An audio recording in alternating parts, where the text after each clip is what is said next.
What is this one? Oh, yeah. I need one for the racing, too. I'll check that. Check this out.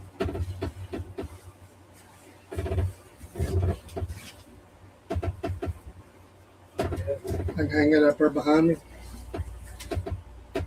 If I want to change backgrounds. I got one for the news. I'll order some more of these. I'll just get me a couple of hooks to hang at the top. Hang them right down behind me. I can change up any background I want. $10. How can I want to do the news or something? That would be cool.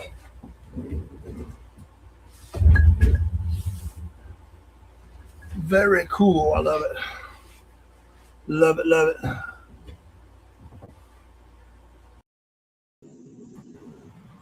There we go.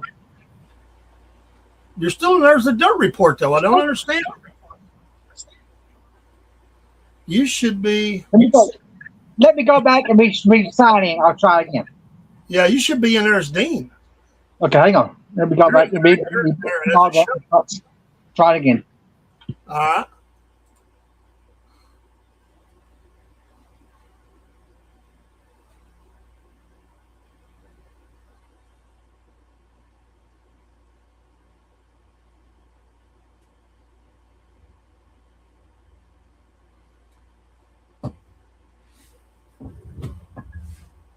Why did he do that? Come on, Dean. Don't...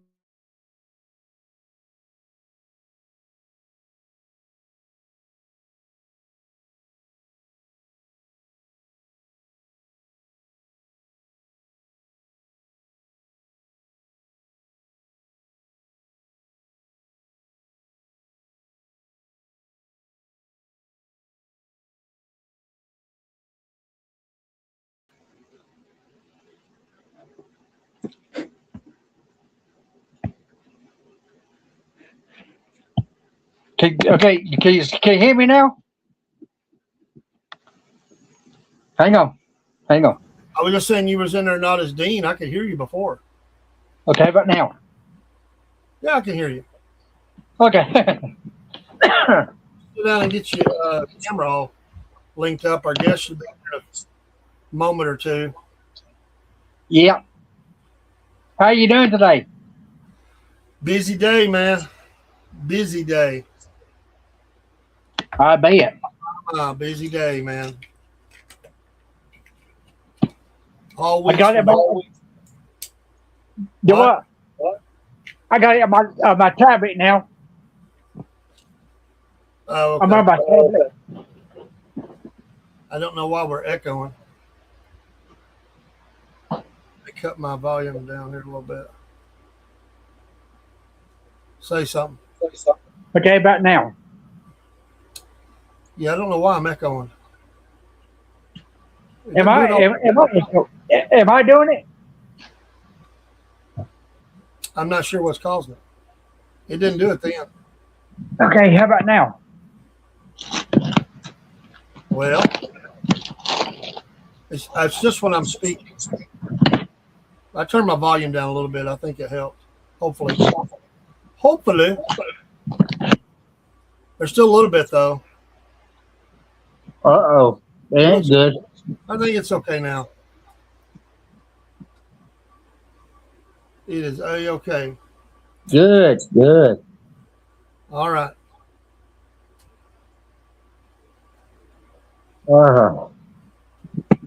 This is good.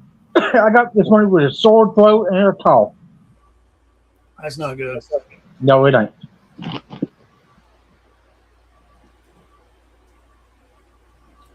I'm ready for this. I'm ready for this show tonight. I'm looking forward to it. Okay. Let's see here.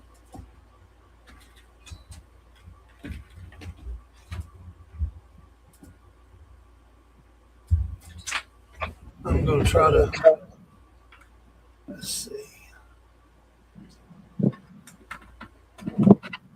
Let me go to headphones and see if that helps. All right. Take the hat off. Do what? Take the hat off. That cowboy hat. I just want to see if I'm still echoing. How about now?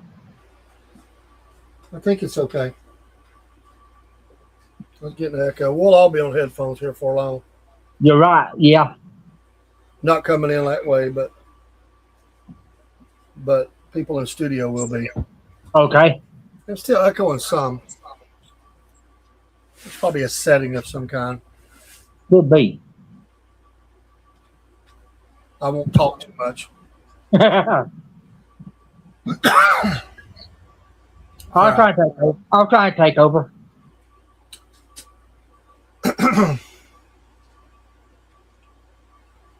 He'll be in here in a few minutes. All right. All right.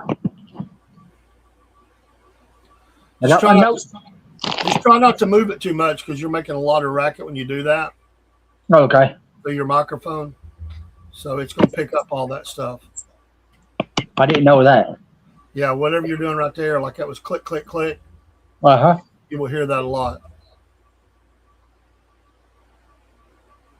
But when you're still, you're fine. All right. Good. It's one of the things I had to teach Biscuit Boy. Yeah. All right, I'm going to get my coffee. I'll be right back. All right.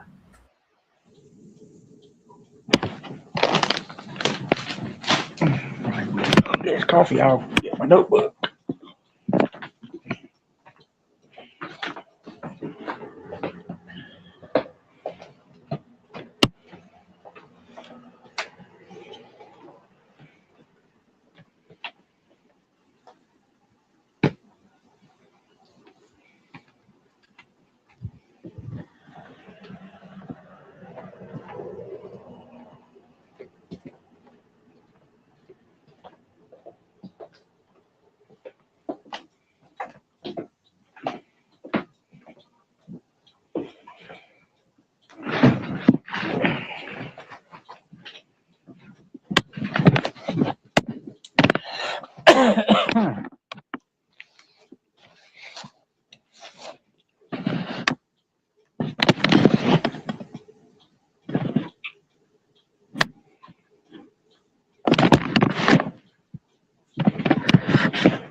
All right, how we doing?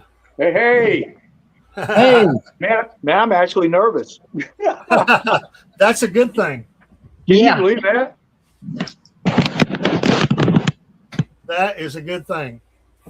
I hadn't been on the air in years. Well, we're glad to have you here with us.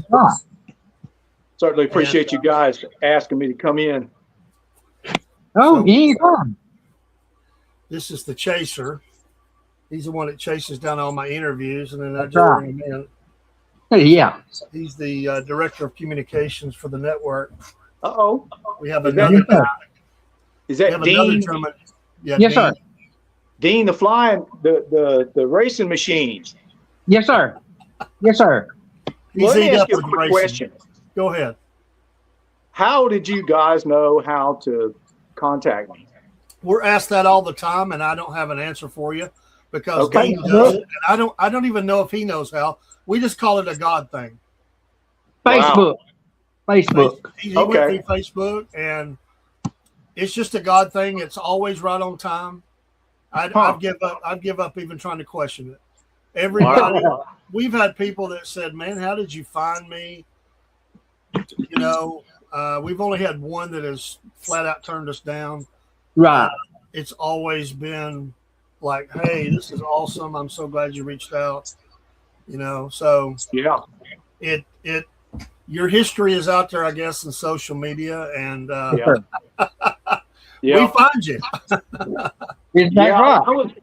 I was wondering because I wondered if you had come across a post or somebody had said, "Hey, you need to talk to this guy," or I didn't know what the standard was. That does happen sometimes. We get leads on people sometimes. Right. I have never, in the whole time that I've had the podcast, I have never purposely went after any interview.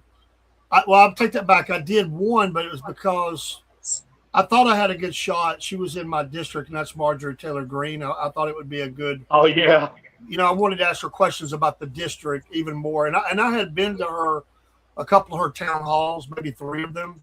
So I thought I might have a chance. I didn't get the interview, but that's the only one that I can remember I ever said I'm going to try to get Marjorie with. But Wow. the rest of them have always just came to me through a connection, a word, email.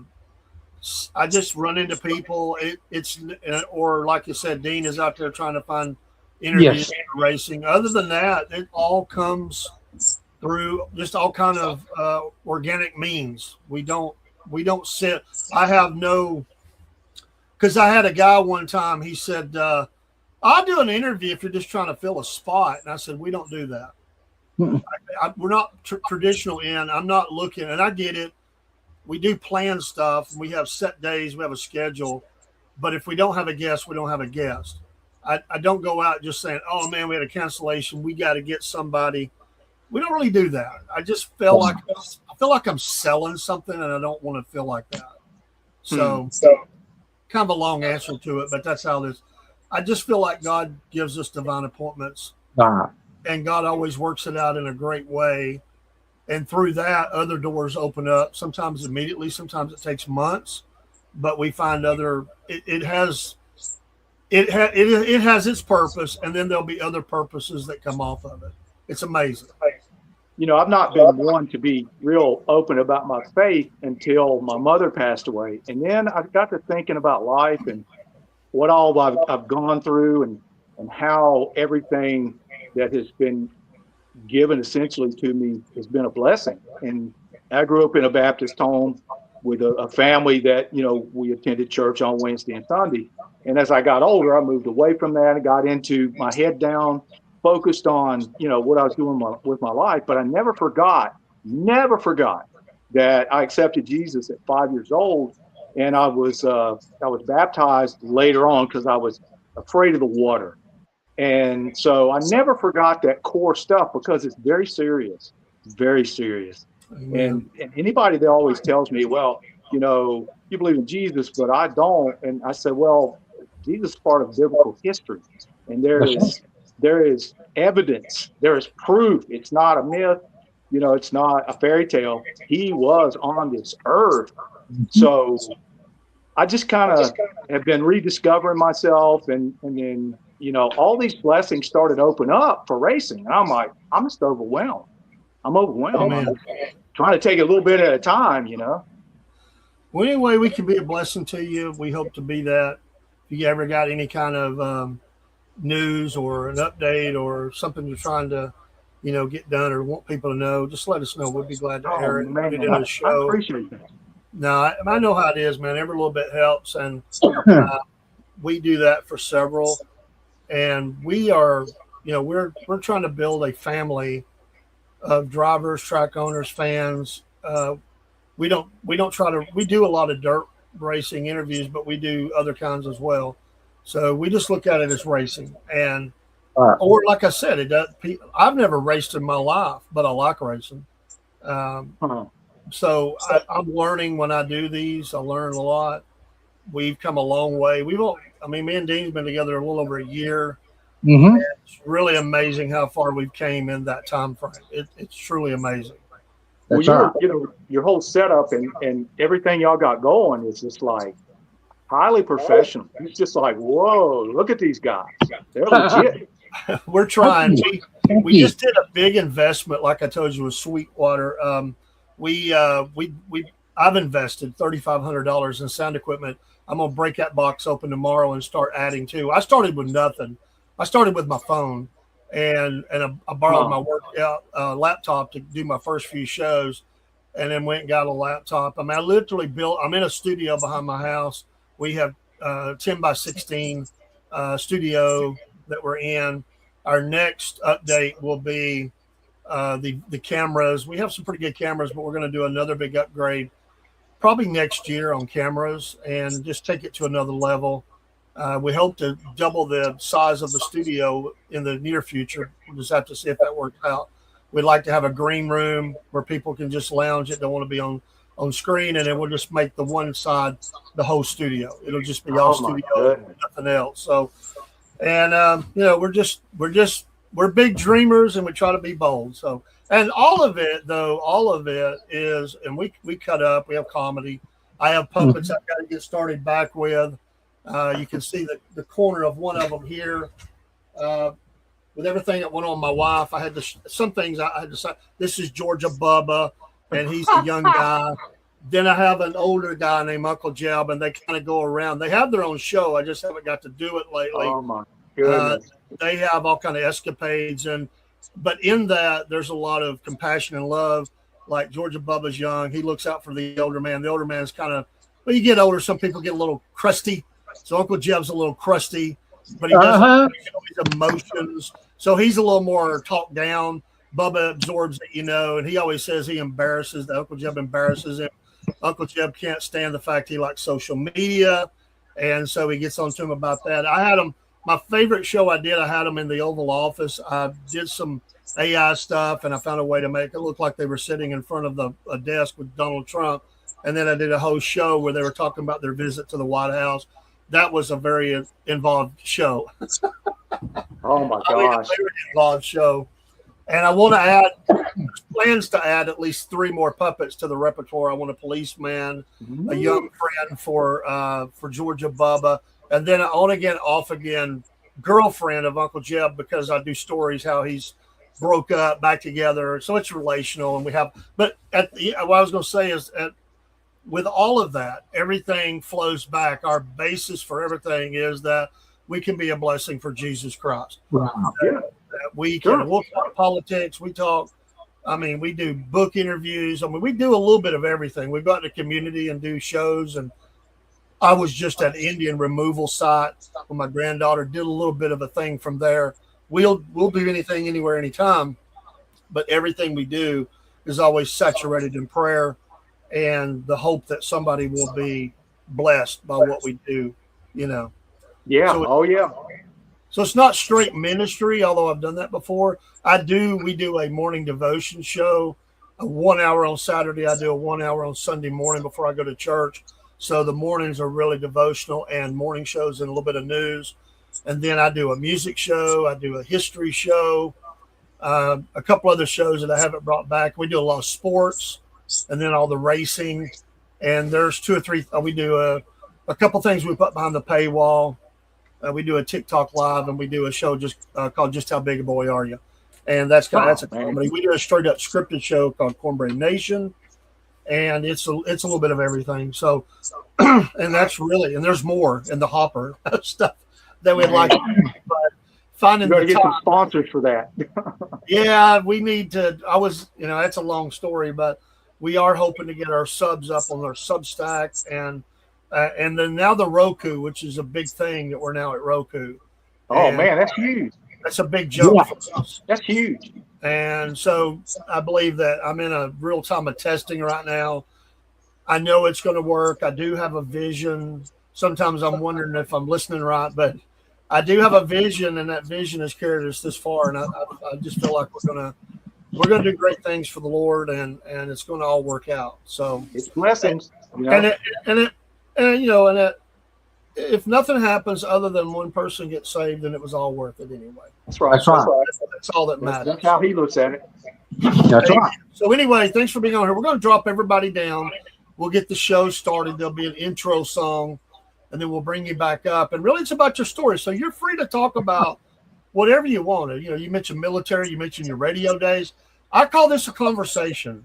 And this conversation can go however you want it to go.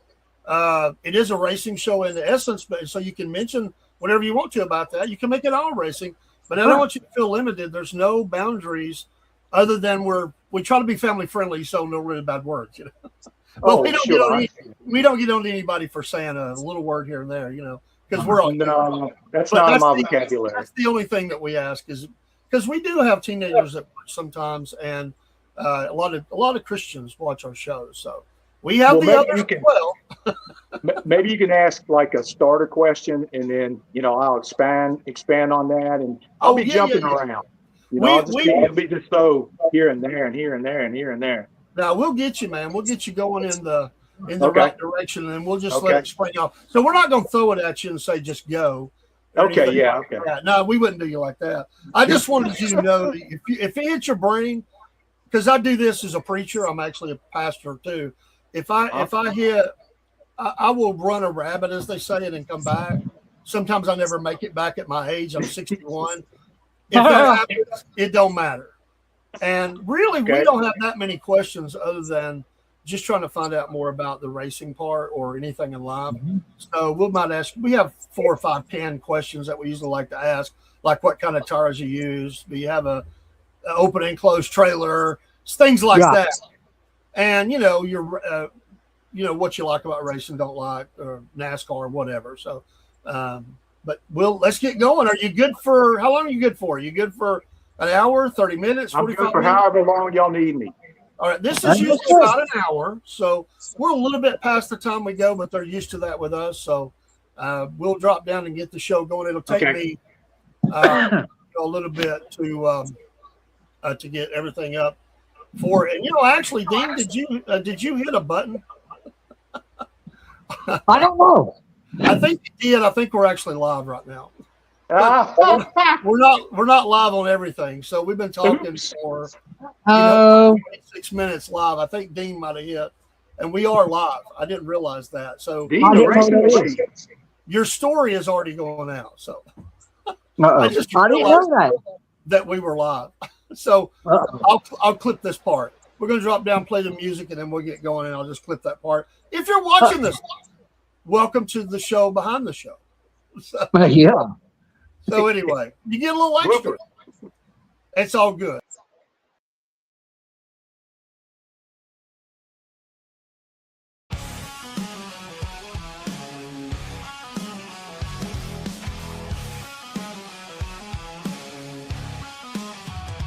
Dave and Dean roar each week, spin the wheels into speak. Tracks of fire, dust and smoke, southern skies, the throttles choke. Fast and fierce, racing souls, tearing through the endless cold.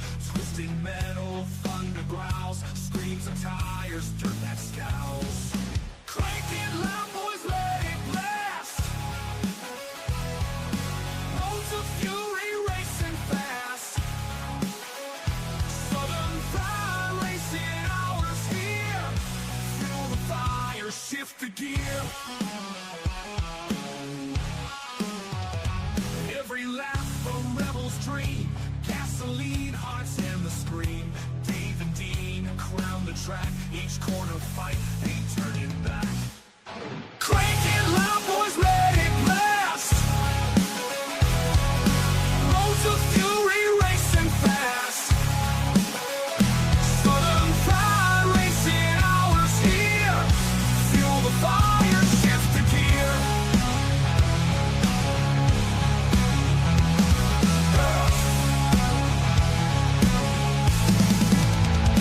Nights alive, wheels embrace, burn the streets, set the pace.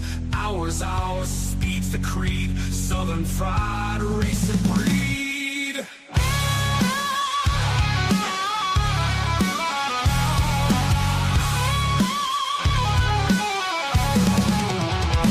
Southern fried racing hours here.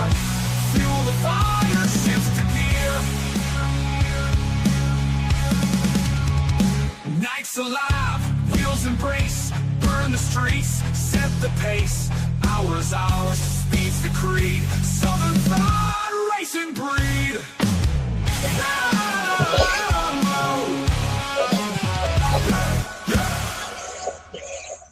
All right, we are back, and we now have Rumble and some of the other ones like YouTube and a few others that were not, as we were already live. And if you've been, then you've been watching. If not, it's okay too. So I don't know how that happened.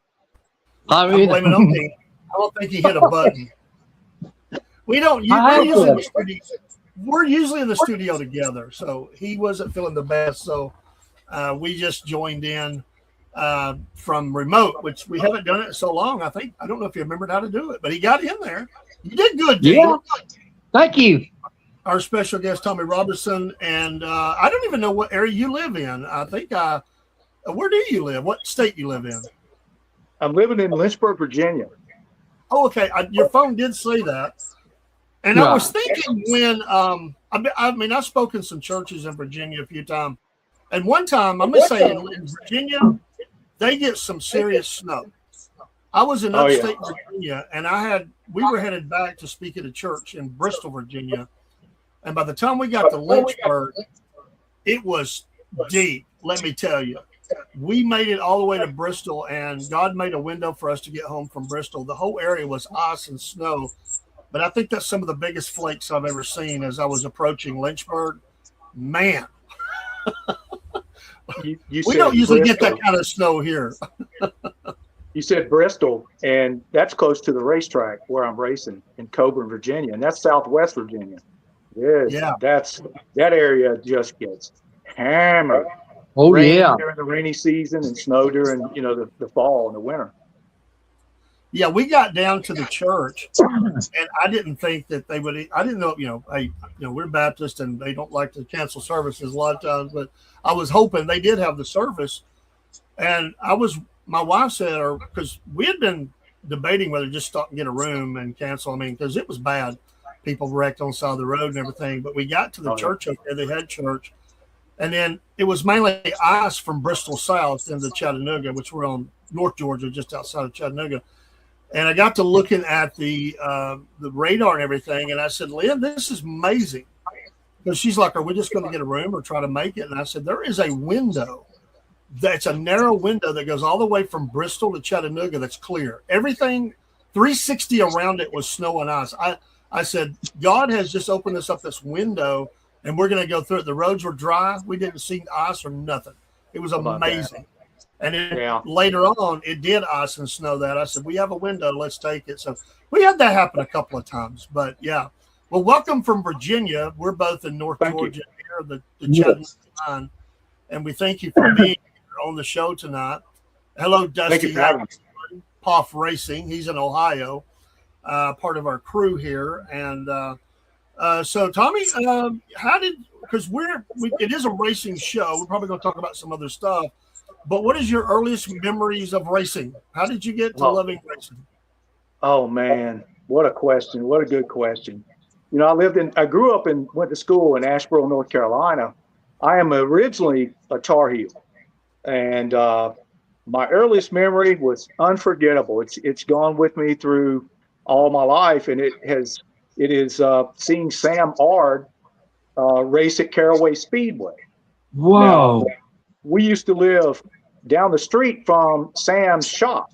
And one time I got on my bike and I rode up there and he was working on the car. And, you know, I didn't want to distract him. So I just kind of watched and then I left. And then I came back another time when he was working and he said, well, hello there, young fella. And I talked to him for a little bit, didn't want to interrupt him, but he was very kind and just very welcoming. And that was my very first mindset of racing. And the Thomas Brothers Country Ham 00 team, they were dominating at Caraway and in the Busch Grand National Series and in the what was it called, the Busch Late Model Sportsman, when Jack Ingram and L.D. Ottinger and a bunch of those guys were racing each other. That they just supercharged me. It's just like, wow, Sam's down the street at the shop and he's over here Caraway racing, and look at him race, man. He's he's smooth and he's fast and he's a real nice guy. He had the whole package. So how old were you at that time? Man, I was in my like 10, 12, 13, 14. I was right just around thinking there. The power of an impact. How different would that have been if they had not been nice to you and treated you bad, or say, "Get away, kid"? I mean, it would have turned you down. So amazing. Yeah. Yeah, it would have kind of soured it a little bit. But if you liked racing, really, really well, then that bad experience, if that had happened, I probably would have thought about it and it would have stuck with me, but I would have brushed it off because, hey, this person or these people are not indicative of the whole sport. So, yeah. You just kind of go another direction and get involved with other people. I just noticed, like, you even are, you said supercharged, and how much that even affects you even today, thinking back to it, what a great opportunity that was for them to leave that kind of lasting impact with somebody. And I think most racing is that way, and people that are connected to it. But if we're going to save racing, if we're going to continue to grow and recover and whatever else, it's going to take reaching out to kids like that and really getting them excited about the sport. I believe that anyway myself. I agree. And that's why, at the track that we have the little juice box races for the little ones. Joey Owens, the track owner at Lonesome Pine Raceway, has come up with that idea to put the little ones out there and get them exposed, at the kiddo level. And they appear to like it, and the fans, the families, bring their little ones out there, and they seem to have a good time. So that's a good direction to start for sure. That's right. Absolutely. We have had some dirt tracks close around here.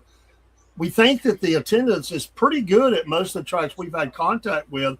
What are you seeing when you go to the track? Is it a pretty good collection of drivers and fans, or which I know people come to watch their, the team, they may be connected, they may be family. What are you seeing when you go?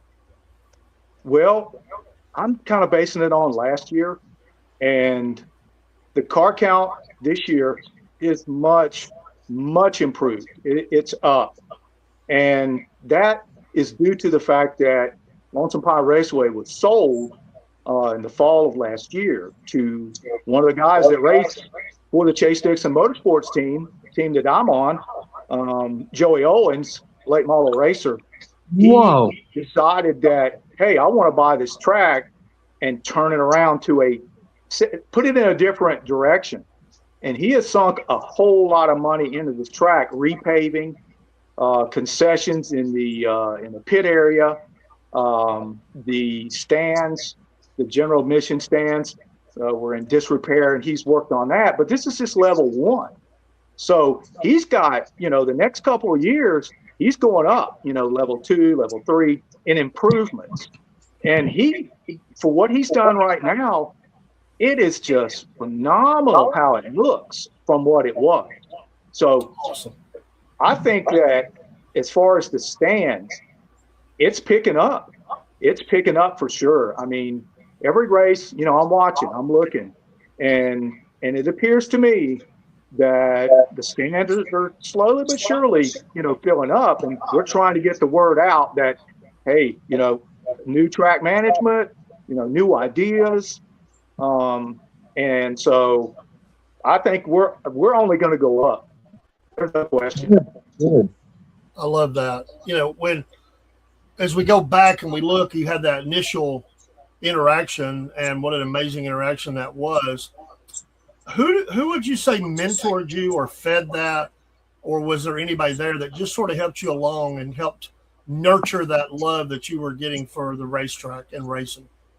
Man, that's another good question, because I think it was self-sustained, actually. In the earlier time when I was involved with Sam Hart, I got to be involved with his team as I had worked in Asheboro on the radio. So I got to get a little more intimate involvement with them. And I didn't really have any mentor until now. I had some mentors in motorcycle racing because I wrote it down because I probably couldn't remember what the date was. From 2015 to 2019, I ran a Honda CBR 1000 and a Suzuki 750 at VIR, Virginia International Raceway. And that was with the Championship Cup Series and the American Superbike Racing Association. So there was no opportunity after, I believe, like 85, there was no opportunity to race. Now, if you back up before then, I did one Bowman Gray race in a blunderbuss car, and that was media. They invited all the media, TV, radio, newspaper, and I was on the radio at the time in Greensboro, so I was part of that media race. And that was a little bug. That was a little like, this could be something fun. And then a track promoter, 311 Speedway in Madison, Madison, North Carolina, which of course 311 Speedway is dirt. He heard me on the radio talking about other tracks in the area, A Speedway, Caraway, Hickory, maybe Wake County. And he heard me talking about the paved tracks. And he says, hey, how would you like to come out to 311 and check us out? I said, sure. So I went out there, and then he says, well, what do you think about driving a pure stock car out here? I was like, are you kidding me? Yeah.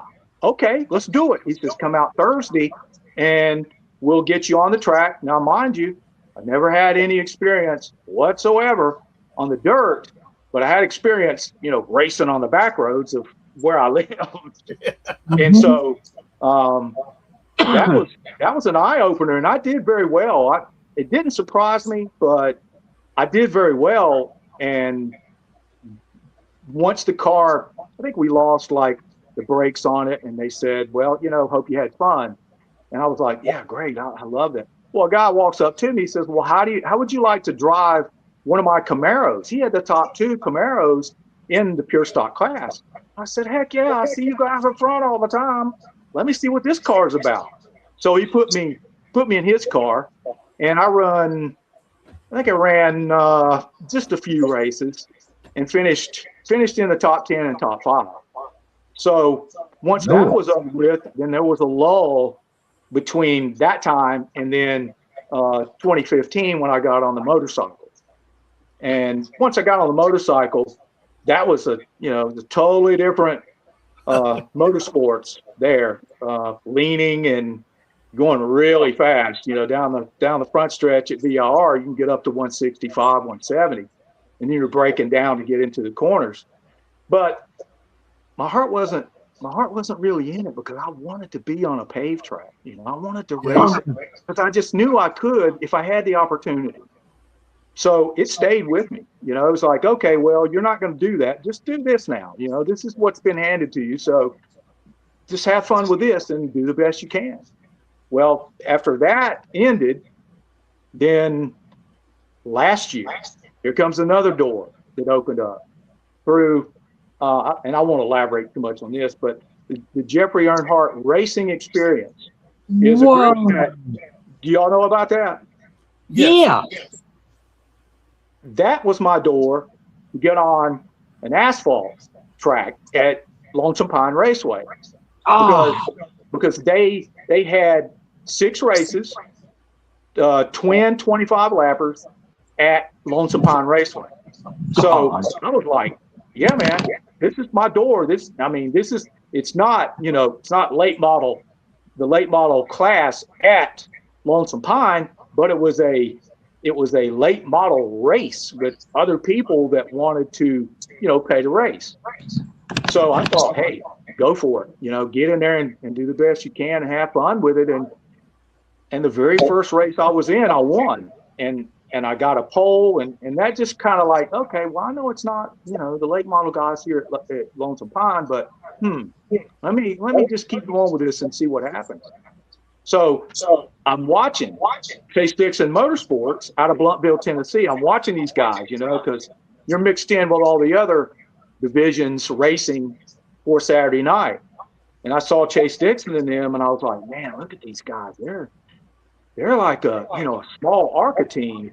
They've got their stuff together. They are really professional, and they had they got the best cars, best equipment. One of those kind of teams. They take it very serious. It's very serious. So I just said, well, how am I gonna talk to these guys? I'm a nobody. I'm just somebody that wants a chance to get out there and race. And so I finally, got up enough nerve to talk to Chase, and one thing led to another. And then I walked over and talked to Chris Dixon, his dad, and they, just welcomed me in and said, yeah. I said, well, did you guys see me out here? I mean, I know you don't want, just anybody in your cars. And so they said, we'd like to have you with us. So, we set up a deal, and that's where I'm at now in the Super Street class at Lonesome Pine Raceway. Amazing. I love it. And I know we kind of jumped around, but it's okay because you've had a varied life, a lot of different things. You've mentioned radio. Go back and talk about how that occurred and how that ties in with you were doing some announcing for racing at some point. Okay. Because we need to capture that too. So how did you, I love radio. I love it. I love what I do here. How did you get into the radio? That is so cool. Radio was the best time of my life. I tell you, on this earth, I've looked back on it and it's just like, man, I had a great time with, talking to the listeners and going out and broadcasting live and giving away stuff. Radio is the big giveaway, the big giveaway house, free T-shirts, free coupons, money, and all this. But I got started by listening to the AM radio, and it just fascinated me. I was just blown away about the theater of the mind that radio at that time created. And I got one of those little things called Mr. Microphone, and you could talk into it, and it, would give you the effect of, hey, you could hear, you could talk like you're on the radio. So I listened to a guy in Cleveland, Ohio, and he was phenomenal, named the Real Bob James, on 1220 WGAR in Cleveland. And I just listened to him every night, he was so funny. That content just surrounded me, and I said, yeah, this is what I want to do. This is really what I want to do in my life. And then one thing led to another to get on into radio in Asheboro. I just went up to them and said, hey, I'd like to be on the radio. And they said, well, it's going to take you a while to train. Give us 2 years. Come here, when you can. We'll arrange for you to go in the production room and play like you're on the radio. Well, I listened to the local radio stations too, not just the big signals that came out of market. So I was fascinated with it and just was determined that I was going to be on the radio. And it just took a lot of time. It took a lot of, just drive and determination. And one thing led to another. And the program director listened to my tape and he said, hey, I think you're ready. Here's what we're going to do. We're going to put you on the FM country station, 92 country WCSE. And I worked on the weekends, still in high school. And I also worked a little bit on the AM daytimer, the middle of the road station, played a little bit of everything, top 40 type. And I got involved in that through high school and even out of high school, and took that up to a point.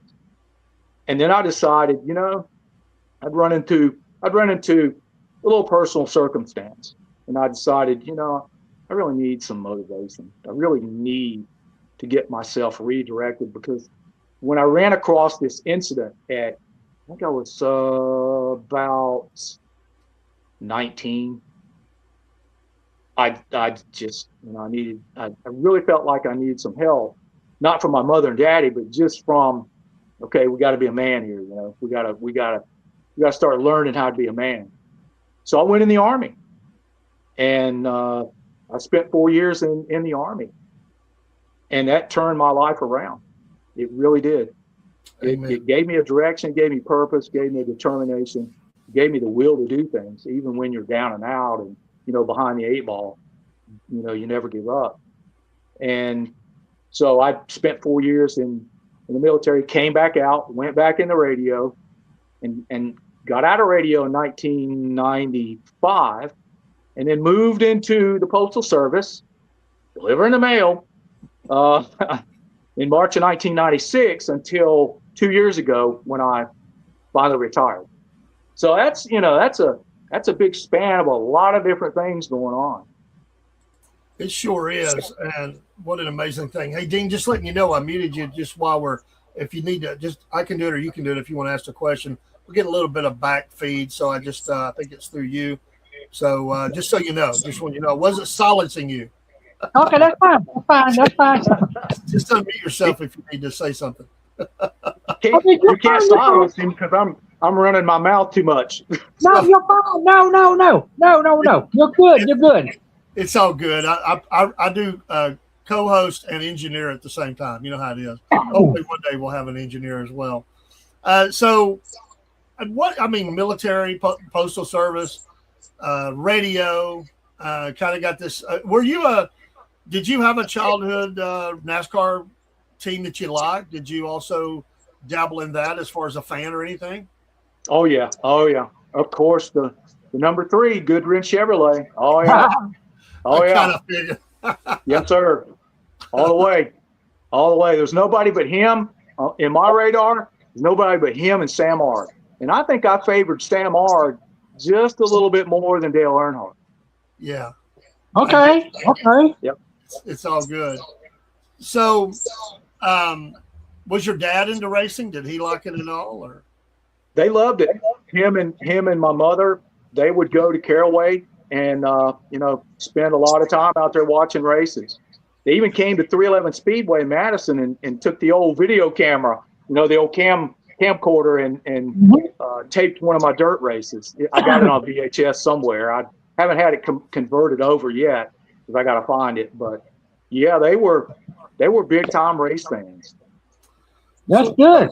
What is your what is your defining moment through all of that in relation to racing or something else? What is your favorite memory through all that? Radio, racing, meeting people, being a part of it, doing it. I mean, what is that thing that stands out when you look back and you go, that was dang cool right there?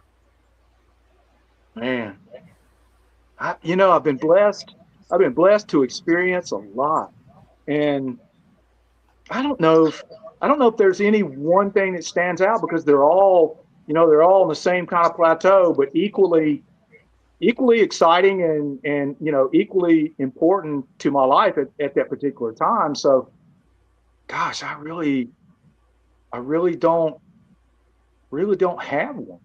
No, that's cool. Yeah, Sometimes I don't know if that's weird or not, but no. It's a collection of things that make up the defining moment, which is there's nothing wrong with that. Some people go, well, I won this race, or this was a big moment for me, or I crashed out, but it's a lasting memory. But sometimes it's just a collection of life. well, I mean, if you think about it on a level right now, I think I'm in a defining moment with the Chase Dixon Motorsports team because it's been a task. It has been a challenge. It's been a real challenge for me to learn how to drive this race car, find the right line, find the right setup. It's just been one thing after another, and a lot of it is me. Being a rookie and trying to understand this car. I definitely take my portion of it, but I'm not driving out there, on the air. There's a car that I'm sitting in. So me and the car have just been at odds most of the year until this past Saturday when Keith Helton, who is a championship late model driver, runs out at Kingsport and other tracks, and he kind of took me under his wing and we did a track walk, and he started pointing out some things. And when somebody helps you with whatever problems that you might have, you're getting a lot of this information. It's just like information overload. So you got to pick up what's going to work, what's going to work, what's going to turn the lights on. Well, he turned some kind of light on because I had a phenomenal race this past Saturday night, and that's going to continue on. It's not like a one and done because the light's on now, So that was a huge moment for me in the most recent time. Love it. I love it. Dean, what questions you got? I know you got something. Do you have any merchandise that you sell? I do. People can find it at islandgirlvibes.com. That's all one word, ISLANDGIRLVIBES.com. We like to buy from our guests, so that's what we ask, and hopefully encourage others to buy and support the cause. IslandGirlVibes.com. Awesome. I love it. I have purchased several hoodies. I was never wore too many hoodies, but I've got enough hoodies, I think, to keep me warm this winter that's coming up. Several from our race friends, and/or hats and shirts. And oh yeah, in fact, our guest last week, I have a shirt for my son coming in and a hat for me. So we're looking forward to wearing that stuff out and pass. And I think Dean ordered something, so I did a shirt. Got a shirt, yeah. So we like to wear that stuff and represent for drivers and stuff, and that's cool, man. Thanks for sharing that. What about safety? Go ahead. Matter of fact, this is one of the shirts right here. Okay. All American Racing. It's got the logo in the middle. Is the unit patch of the 82nd Airborne Division, which I was a member of. Whoa! I was a paratrooper at Fort Bragg, North Carolina. So I kind of got with someone, and we kind of worked that little logo up, and we have it on the shirts and even the hats. I love it. I love it, man. And we'll give you some follows too. I appreciate you giving us some follows today. I was at work. I will reciprocate that and follow you back on your various socials and stuff. So, what are you mainly on? What social media platforms are you on? Mainly, I'm on Facebook at All American Racing and Instagram at Tommy. Let's see, how is it? Tommy Roberson underscore 82.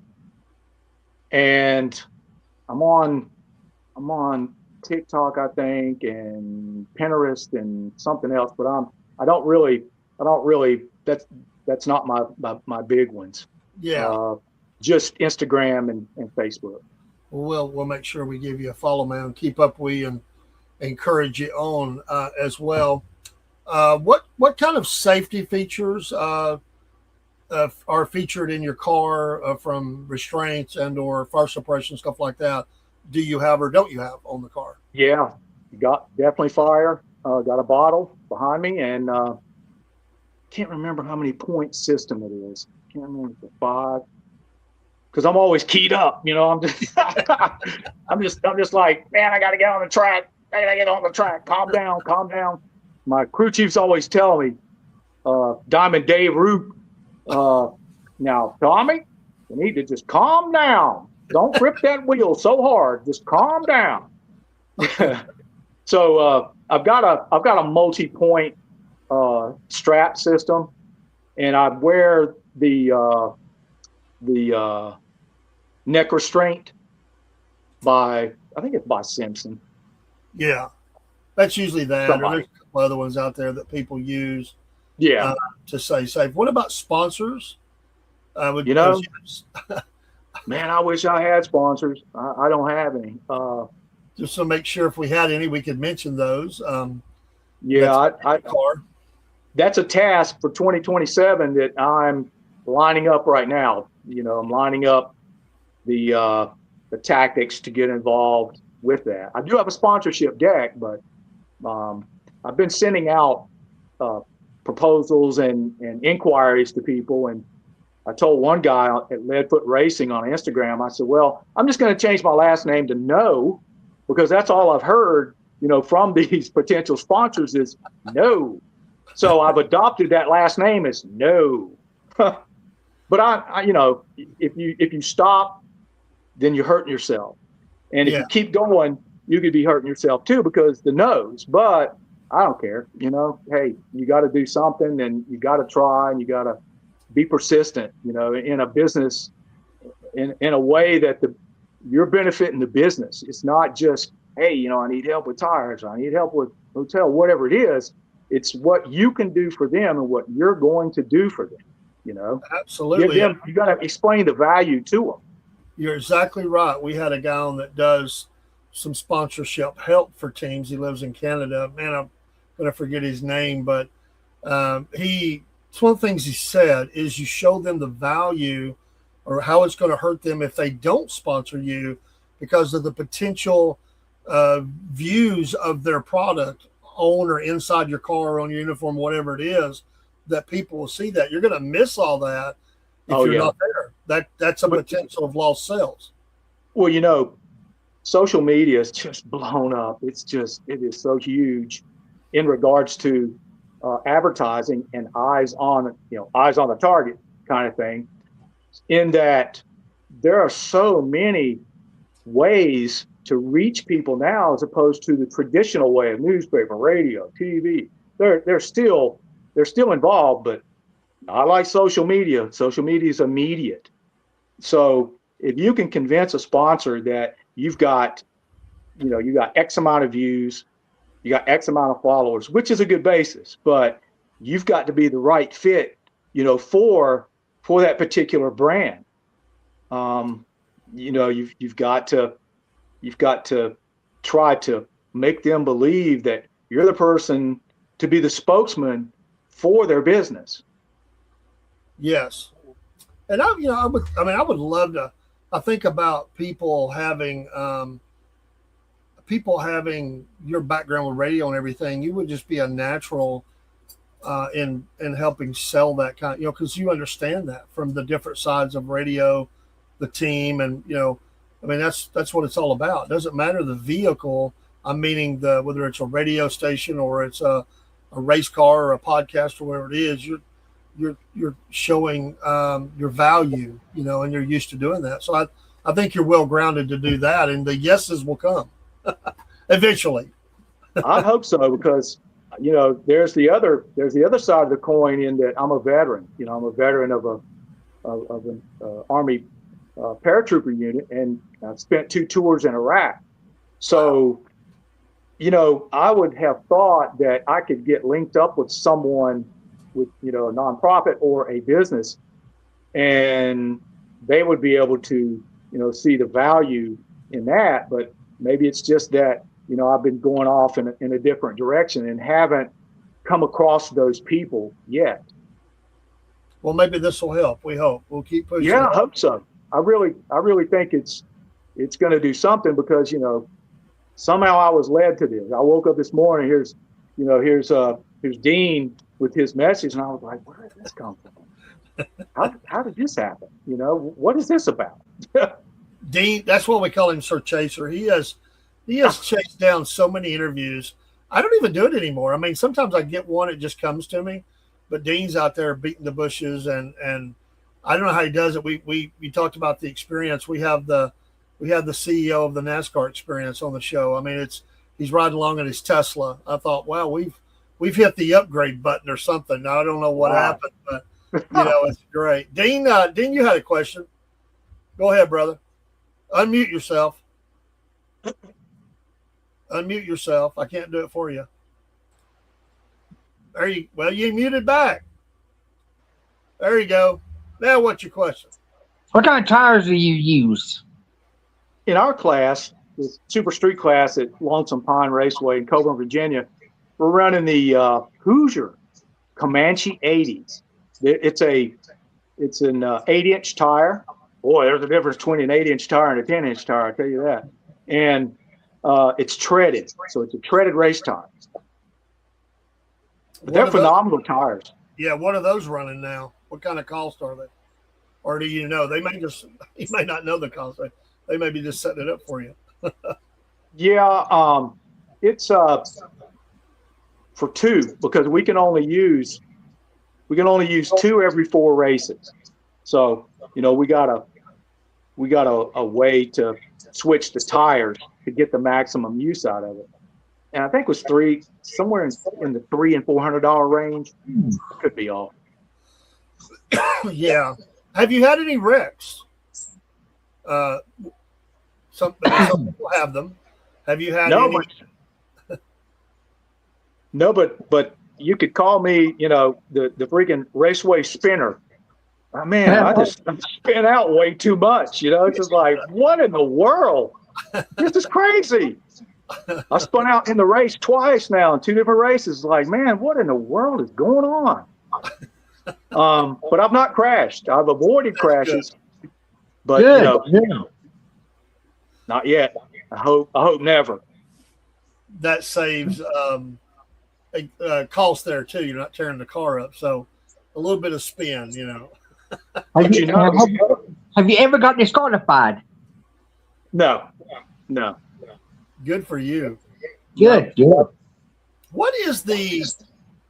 I know it's racing, but between motorcycles and the car, what is there a different mindset as you approach the race between the two? Besides the technical part of how you're going around the track, is it different, or it's just all racing for you? Well, I'm always nervous anyway, so there's that factor. I've got to learn how to just chill. That adds into the big picture of preparing, mentally on the bike, because you're running some really fast speeds, and you're not thinking about anything but the corners, and you're visualizing in your mind going around the track and what you're going to do, in each section, which I do the same thing at Lonesome Pine. I visualize. So and there's a difference between 8-inch tires and 2 motorcycle tires. You know, you got 4 Hoosiers and 2, you know, Dunlops or Pirellis on the motorcycle. And you know, the setup for a bike is almost like a car. It's got some of the same components, but of course it's different. So there's a lot of factors. Yeah. I could never imagine myself going 165 miles an hour on a motorcycle. No, okay, But no. you know what? I appreciate those that do. That has to be Right. some kind of an adrenaline rush right there. Wow. You know, all right, all state patrolmen, put your hands over your ears, starting now. I used to race on the back roads, and it got to be to where, you know, I better stop this because I'm going to get killed out here.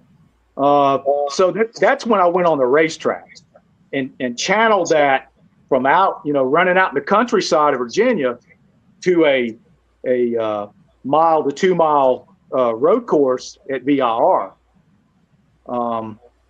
So yeah, 165 down the straightaway. Once you do it a lot, you're just working on, okay, I gotta hit my brake points. You know, I gotta make sure I turn in right. You know, you're not really thinking about the speed, and your adrenaline too, just like in a car. Your adrenaline is I just up. think it's amazing.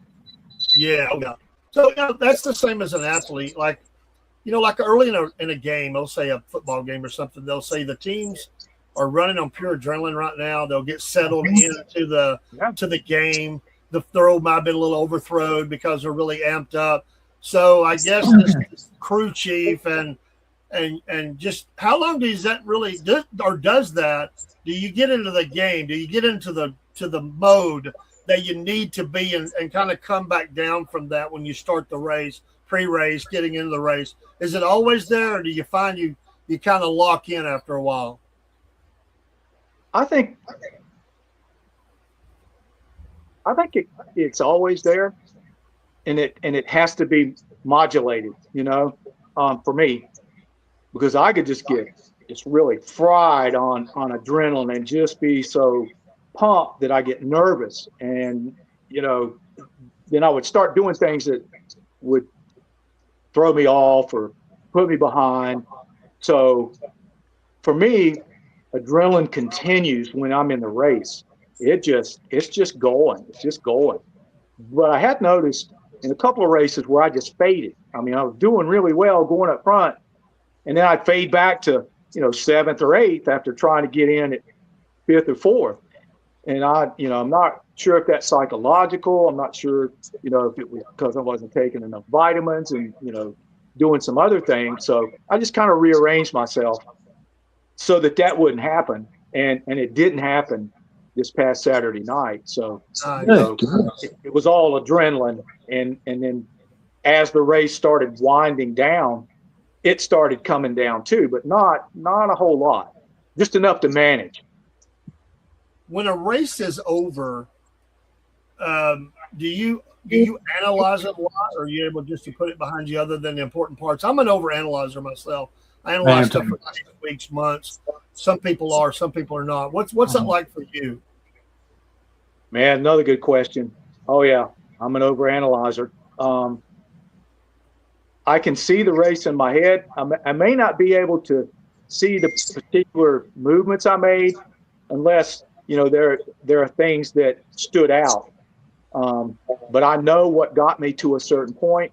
I know what led me to, you know, charging up front or running side by side with somebody, or how the car felt.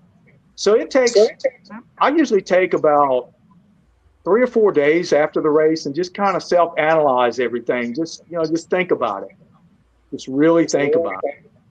And once I put the pieces into place for, okay, that's behind me, we got another one coming. So then I drop all that, and then I go into practice mode. Thinking about practice, and I'm a terrible qualifier. Good Lord of mercy. I mean, just the worst. I can't figure that out, but, you know, we're going to work on it. We're going to get it. So I just kind of I move forward as it gets closer to race weekend, and just put the past behind and come out with a fresh start, a fresh mindset, and just a fresh attack mode. Yeah. When you're in the race and you're going, I mean, there's so much to focus on. I don't know how you manage all. It's a multitask for sure. But do you ever in your brain, like sometimes when I'm doing stuff, I just have things pop in my head. It might be music, and it could be a good thing. It's just like there's a rhythm to what you're doing. Does your brain ever allow for that, or are you just so locked in you don't really realize anything else but the sound and the vision, the sight, and what you feel when you're racing? I think for me, I'm so locked in, I'm over focused, and I try to back off and just relax. A huge part of my program is the spotters. These guys, are like psychiatrists in the sky. They're at an elevation. They're looking at the track. They're seeing every move I make. They're seeing every move everybody else has made. So they're also tacticians. They direct me through traffic. They tell me when people are close to me, and they also, are inspirational in that, hey man, it was a good lap. Got to do it again. Let's go. And they'll push me, and I'll leave it at that. I don't want to get into, too much of what goes on Sure. that, but it's do you have the huge same part. spotter? Do you have the same guy every time, or girl? Yeah, or whoever it is? John Pittman usually is my spotter, and Jacob Witt had taken over a couple of times. So, between both of them, there's two collectively different styles, and both of those styles just seem to infuse, my mindset on the track. So they both have worked out. Jacob's got, a lot of NASCAR experience spotting for other people in other series, and so he's been a real help. He really has, the light just turned on with him too. Talking as I'm in the race. So those guys are crucial. Yeah, that's a part of the race that we don't always hear unless you're listening to that radio traffic. But it is, I mean, they can calm you down, they can encourage you, and all those things, and there are people who kind of lose it sometimes. They kind of lose their temper. I mean, in the NASCAR circuit, I would say definitely Osavar is one of those. Bubba Wallace is one of those. He loses his temper. There's a number of others. Some people are more laid back. But it gets you off your game if you get too angry. Then you get focused on that person and things. But that person can, and the crew chief, hey, it's okay, be all right. Let's just go get it. We'll make it up or whatever it is. So it is like a psychiatrist in the sky. You just have people helping you there to give you what you need at the time you need it. And luckily, I got a good crew chief in Diamond Dave, and we got this thing where I'll get out of the car and he'll be sitting back, he'll be going, "Oh man, you really screwed that one up, didn't you? Oh man." It's kind of a little thing that we got going between us. And I appreciate the psychological aspect of it. So I just feed right on into him, and he's just a tremendous legend in short track racing, having been involved, in many disciplines of racing. He raced himself, and so his knowledge, and that's a good thing about the Chase Dixon Motorsports team, is the knowledge is just phenomenal. There's so much that you can draw from, and so much experience. These guys are literally they're all diamonds just waiting to be discovered by that one huge moment. But I think they're okay where they're at. So that moment comes, great. If not, they're absolutely good with what they're doing now. in the late model, limited late model, and super street classes at Lonesome Pine Raceway. That's amazing. And as you grow together, and I would hope that moment comes, and many like that when you just boom and everything just sort of clicks. That had to be some kind of a feeling, to know all the work and all the different things that frustrate you and everything, to see a payoff on that. It would the feeling, the adrenaline rush off of that would be unbelievable. Oh man, it's coming. It's coming. Yeah, it's coming for me. You can feel it off of you, that, and that's an amazing. I feel it, What's your card number? Number 82, Chevy Camaro, LZ1. It's and a beast. Why that number, or was that number already there?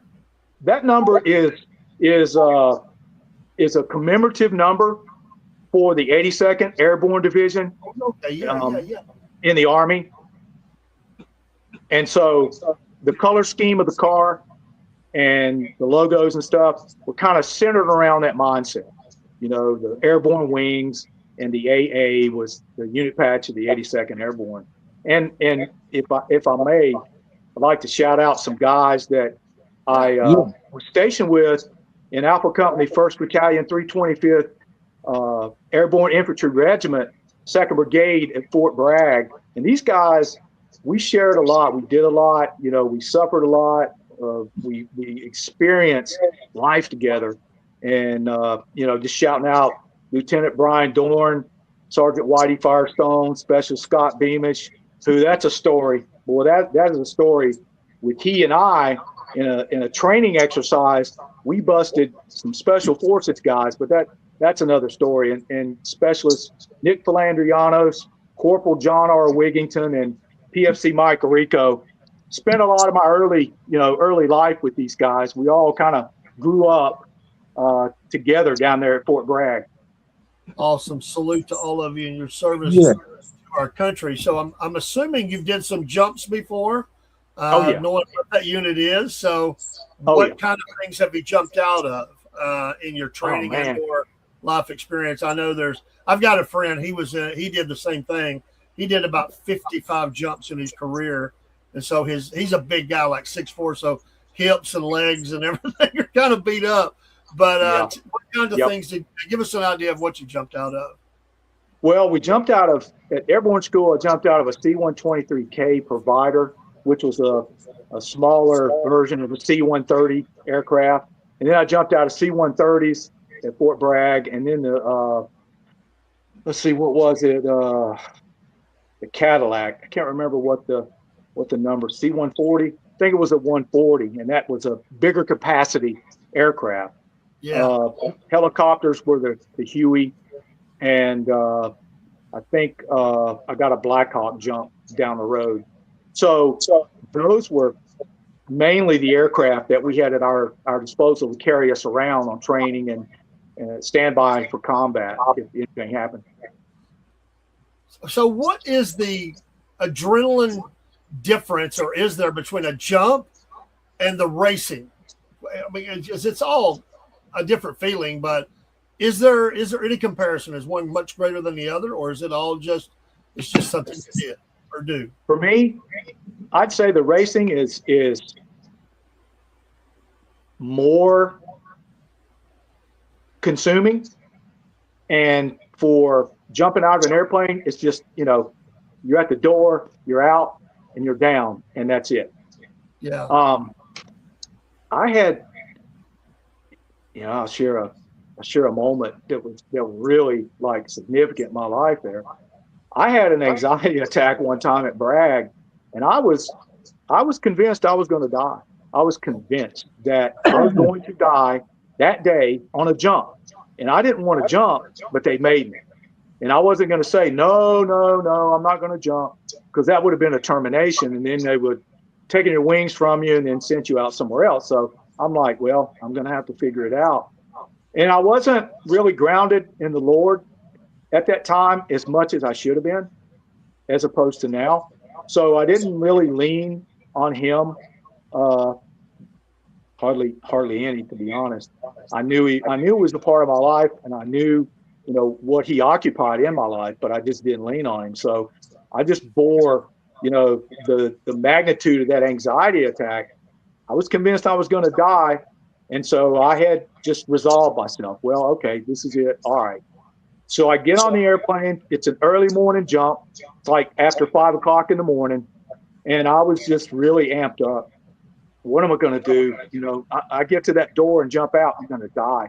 So there was a guy in front of me, and he kind of moved a certain way and stuck his foot out.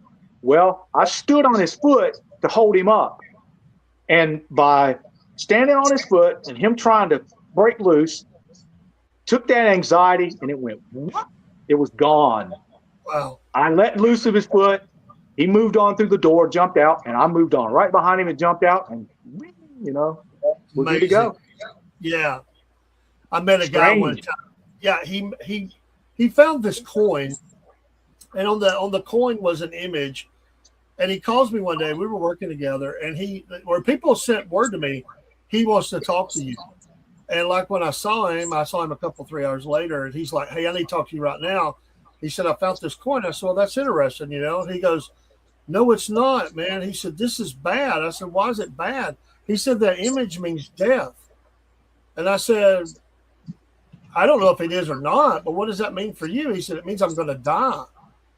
And I said, "I don't think that's how that works." I said, I understand it's affected you, but we had a long talk, and it took me a little bit, but I think I finally convinced him he wasn't going to die. And an image is an image. It doesn't, decide your life. And that I was able to witness to him. So we come to church for a while, he'd been in and out, but it sure did scare him. I mean, you never know what's going to affect somebody when you have something like that happen. That's amazing, man. I appreciate you sharing that as much. And that wasn't wrong of me to ask about your military, because some people, maybe don't want to talk about it too much. But thank you for your service. We mean that. I'm just one of many. As I tell people, I'm one of many. There's a lot of us out here that served, and thankfully so. Thankfully so. Absolutely. So, what does the immediate future look like for you and the racing in the next few weeks or months? Give us an idea of that. Well, I'm going to where you're going to be, things like that. I'm going to bear down on trying to find sponsors. I've got 2 races left, maybe the September 5th race, maybe. And my focus is pretty much going to be, let's keep that momentum from this past Saturday. Let's do everything possible to keep that momentum, and let's finish out the season, on a good note. And I'm determined. I'm all the stuff that I've gone through this season.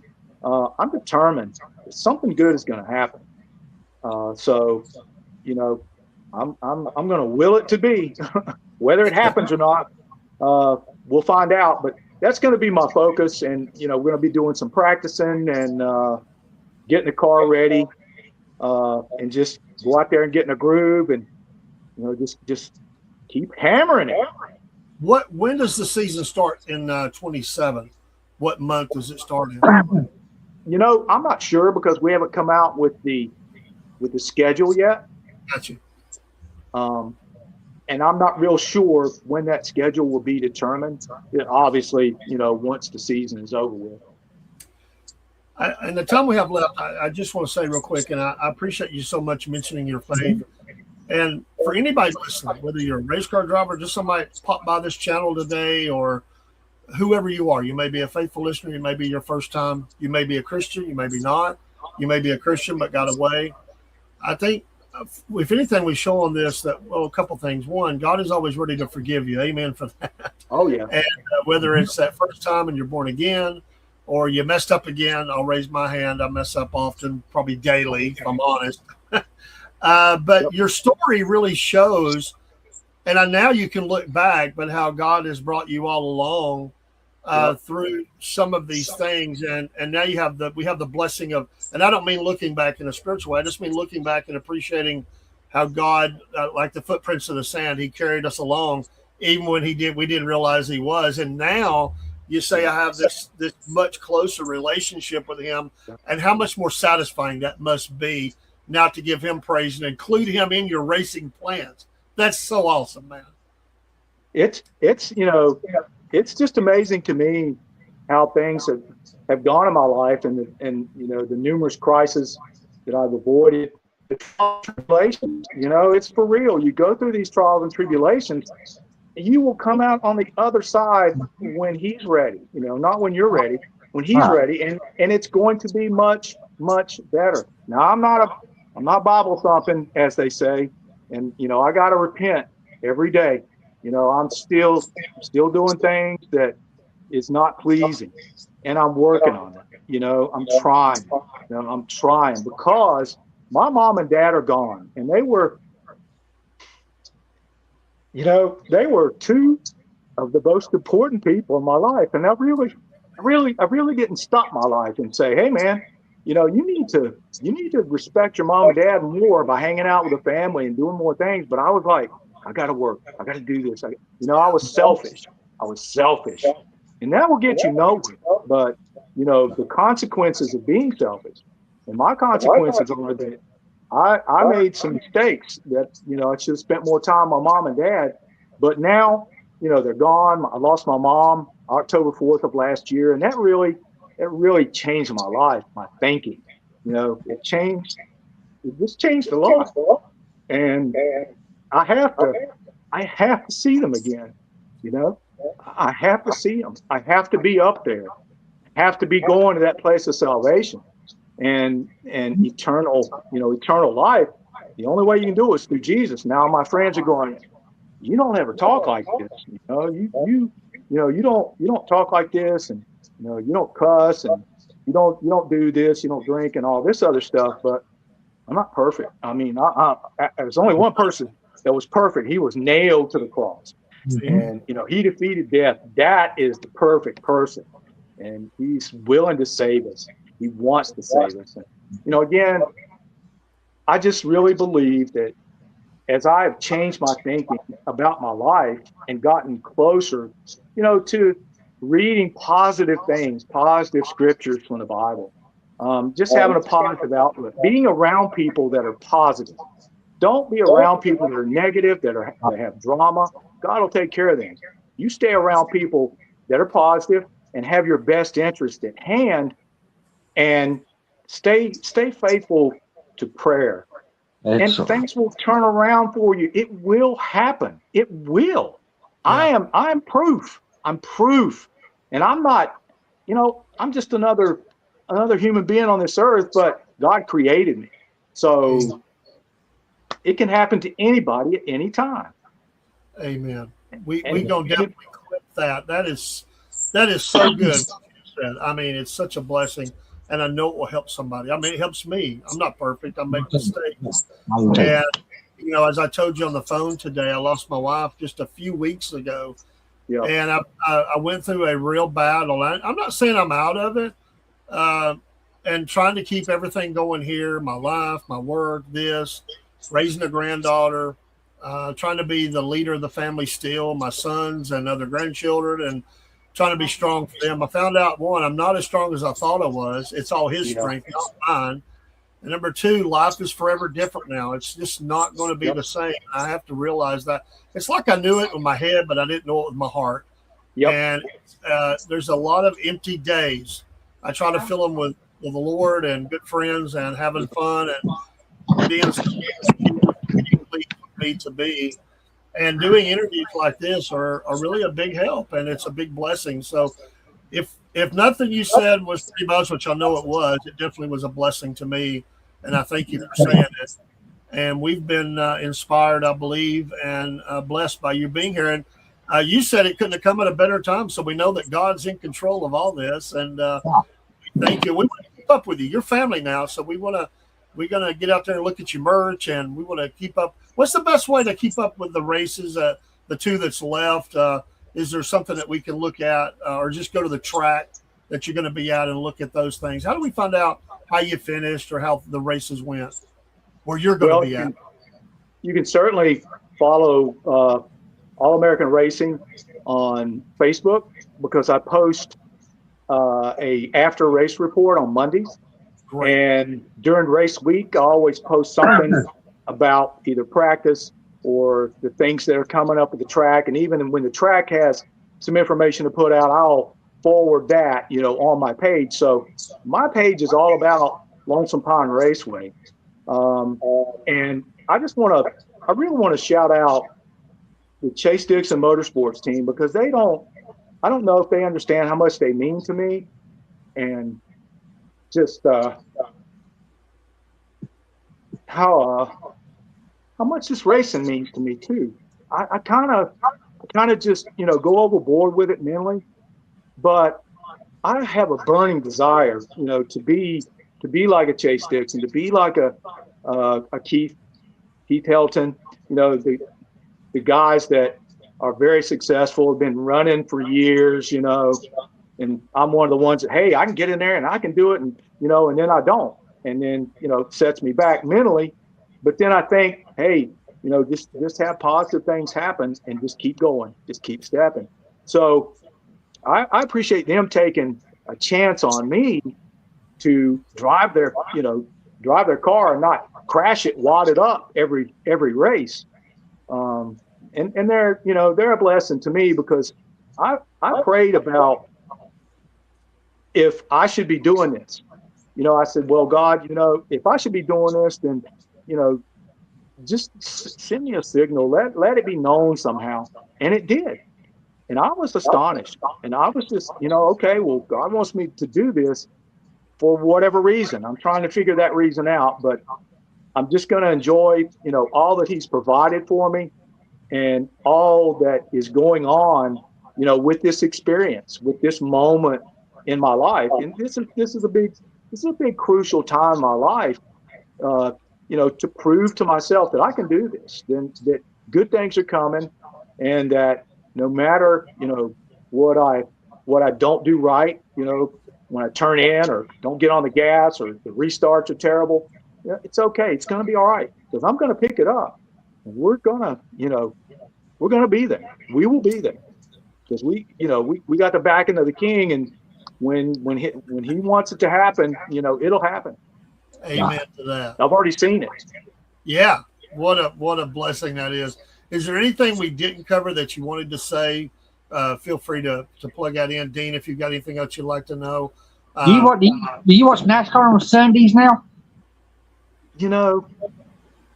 I really don't. I don't watch it because I really like the short track racing. I'm kind of consumed by it. I'm consumed by watching the guys on my team because they're just so good. That they deserve to be in NASCAR in the Cup Series, but they are where they are because they enjoy where they are. So I don't find it as exciting as I used to, especially since 3 is not on the earth anymore. And I kind of pick up some ARCA stuff here and there. I am one of the big engagers with Alex Club. I'm kind of interested in the fact that he doesn't have all these major sponsors, and yet he just keeps plowing ahead, and his stuff breaks down, and it's giving him a hard time all the time, and he doesn't finish where he wants it, but he just keeps on doing it. He's just determined. He doesn't have the major equipment, but he does what he does with what he has, and he just keeps hammering at it. And I can sense that and kind of see some of myself in what they're trying to do. So, I kind of follow them, and that's really about it. If you ask me, where did Bubba finish, or where did Hocevar finish, or did you see them crash? I don't. Yeah. I think that's a lot of people. It really is. Even though we do follow it, there's a lot of we've heard the same thing before. Yeah. I'm in the racing I'm in, or what I'm doing here.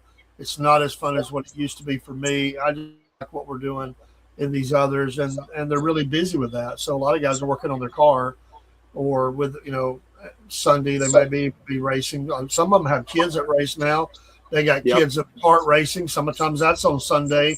So there's a lot of different reasons, but I think it boils down to about what you said. It's just not the same since their driver's not there and they've kind of moved on to some other things. We are blessed with having a lot of different kinds of racing, which is and you know, maybe it's a little more affordable too. NASCAR's gotten very expensive, I know, and everybody's trying to make their money work for them. And you know, and Pete, you want to take your family, and if you can't afford that, then you kind of, I mean, what's the point? Well, I tell you, we have some of the best racing, and I've seen racing for a long time. You know, of course, talking about Sam Ard and that racing and at Caraway. At Lonesome Pine Raceway in Coburn, Virginia, every division is stout. There are some really good race car drivers at that racetrack, 3/8 of a mile track, 18-degree banking in 1 and 2 and 3 and 4. And these guys provide some exciting racing. You know, Joey Owens, the track owner, said, remember, guys, we're out here to entertain the fans. We're in the entertainment business. And that's just like, it snapped on, you know, yep, just like radio. We're trying to entertain people safely, you know, trying to be safe about it.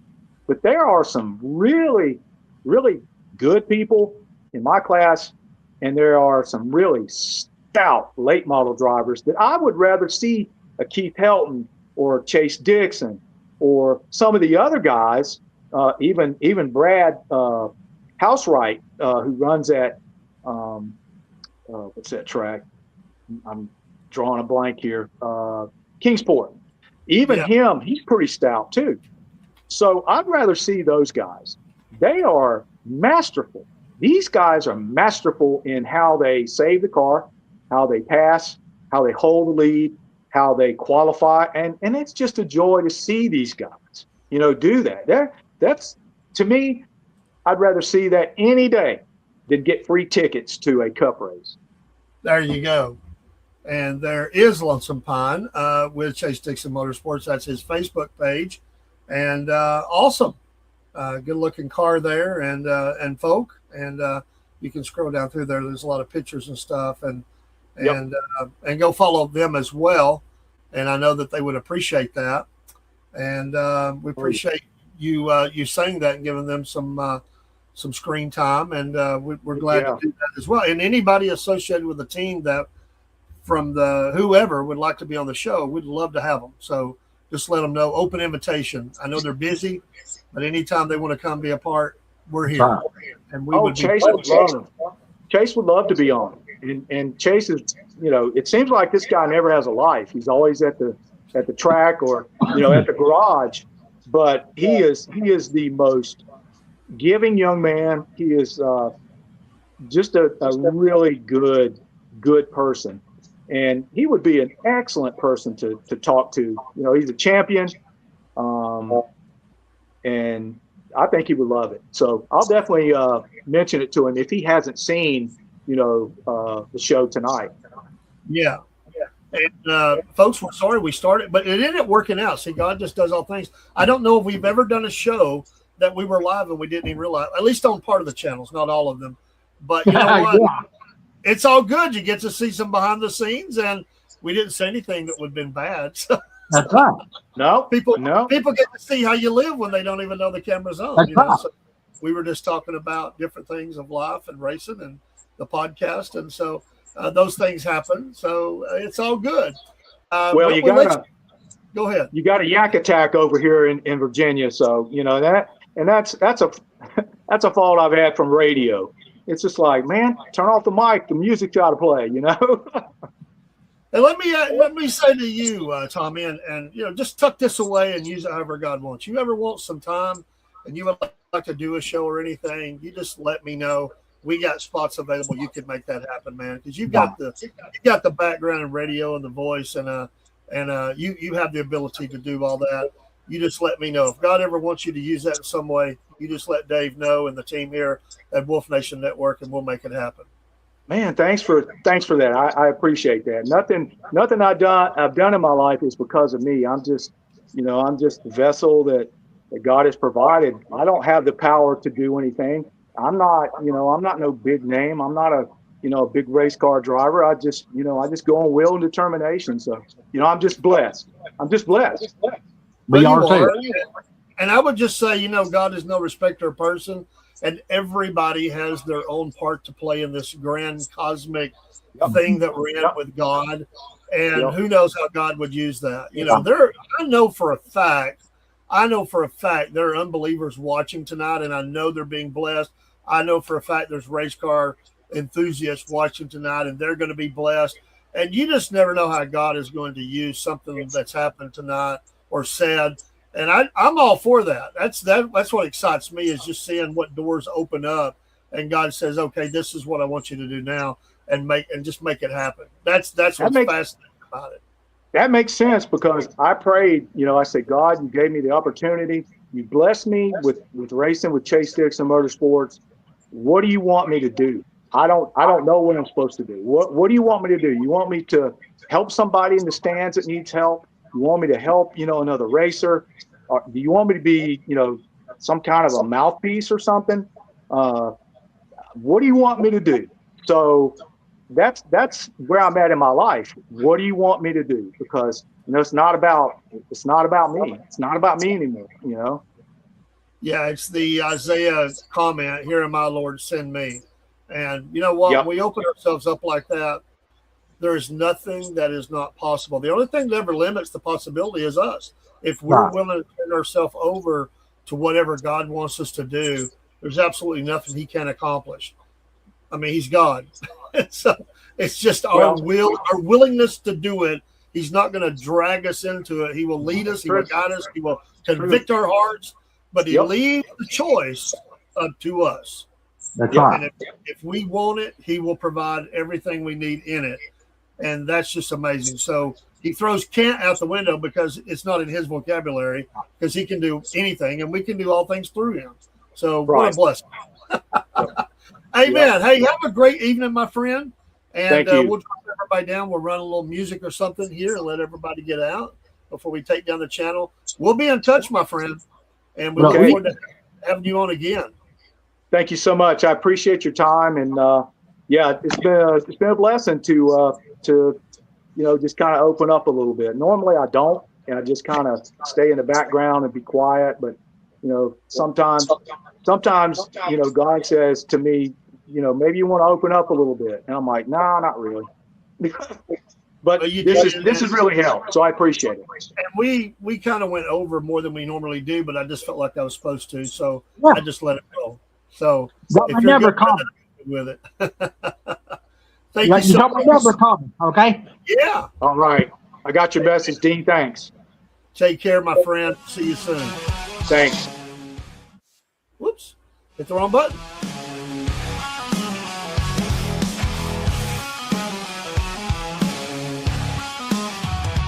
Dave and Dean roll each week, spin the wheels and you speak. Tracks of fire, dust and smoke, southern skies, the throttles choke. Fast and fierce, racing souls, tearing through the endless cold. Twisted metal, thunder growls, screams of tires, dirt that scowls. Crank it loud, boys, let it blast. Roads of fury racing fast. Southern pride racing hours here. Fuel the fire, shift the gear. Every lap a rebel's dream. Gasoline, hearts and the scream. Dave and Dean crown the track. Each corner fight, ain't turning back. Crank it loud, boys, let it blast. Roads of fury racing fast. Southern pride racing hours here. Fuel the fire, shift the gear.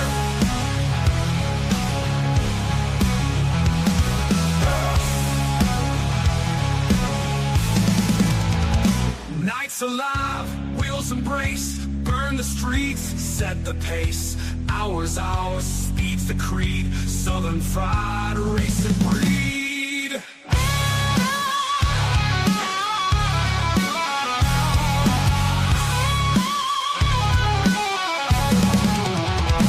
Southern fried racing hours here. Fuel the fire, shift the gear. Nights alive, wheels embrace, burn was ours.